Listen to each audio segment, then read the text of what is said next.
আসসালামু আলাইকুম দর্শকবিন্দু, এটি আমাদের 7 নম্বর একটি ড্রোন। আমরা আমেরিকার MQ রিপার্ক 9-এর একটি ড্রোন আছে, সেই ড্রোনের পরিবর্তে আমরা নিজস্ব ডিজাইনের একটি ড্রোন তৈরি করছি, যেটা আমাদের নিজস্ব একটা ডিজাইন। এখন আমরা ড্রোনটিকে অটোমেশন এবং ম্যানুয়ালি দিয়ে ফ্লাই করব। যদি আমাদের ড্রোনটি প্রাথমিক পর্যায়ে সব কিছু ঠিকঠাক থাকে, তাহলে আমরা এটাকে পরবর্তীতে আরও প্রফেশনাল লেভেলের তৈরি করার চেষ্টা করব। এটি হচ্ছে জিপিএস এবং ম্যাপিং ড্রোন, যেটি আমরা মোবাইল অথবা আমাদের ট্রান্সমিটার মাধ্যমে বিভিন্ন দূর দূরান্তে এই ড্রোনটিকে আমরা পাঠাতে পারবো এবং এই ড্রোনটি গোয়েন্দা নজরদারি হিসেবে ব্যবহার করতে পারবে। এখানে কিন্তু আমরা দুই ধরনের ক্যামেরা ব্যবহার করেছি, একটা হচ্ছে নাইট ভিশন ক্যামেরা আর একটি হচ্ছে লাইভিং ক্যামেরা। যে ক্যামেরার মাধ্যমে আমরা ড্রোনটা যে এলাকার মাধ্যমে পাঠাবো সেই এলাকার ভূমির অবস্থান সম্পর্কে জানতে পারবো। আর এটির মধ্যে আমরা উন্নত মানের একটি ফ্লাইট কন্ট্রোলার ব্যবহার করেছি এবং জিপিএস ব্যবহার করেছি। আর একটা হচ্ছে 8 ফিটের একটি ড্রোন, যেটির ওয়েট হচ্ছে 8 কেজি মতো। আবার এই ড্রোনটি 5 কেজি পর্যন্ত প্যালোড ধারণ ক্ষমতা সম্পন্ন। এখানে আমরা দুইটি ইলেকট্রিক মোটর ব্যবহার করেছি।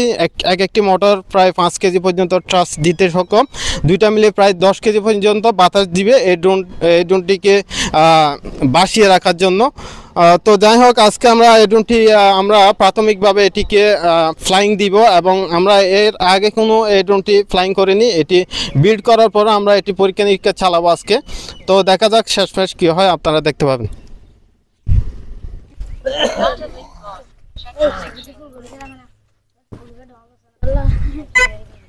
এটা দূরে দিয়ে দিলাম।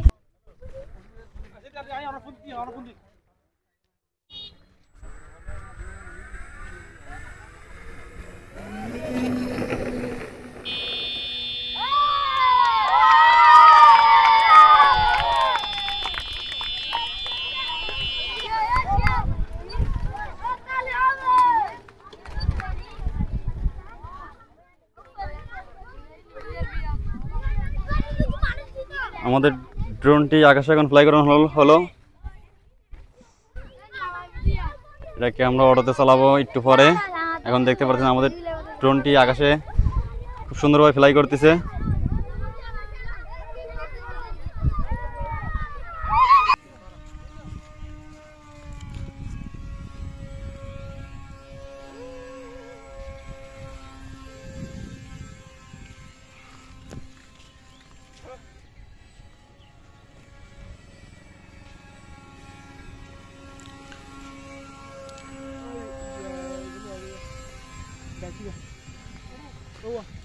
জামাইটা হাত দি যাই বই থাকবে যা না না ওর বই থাকবে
তাইলে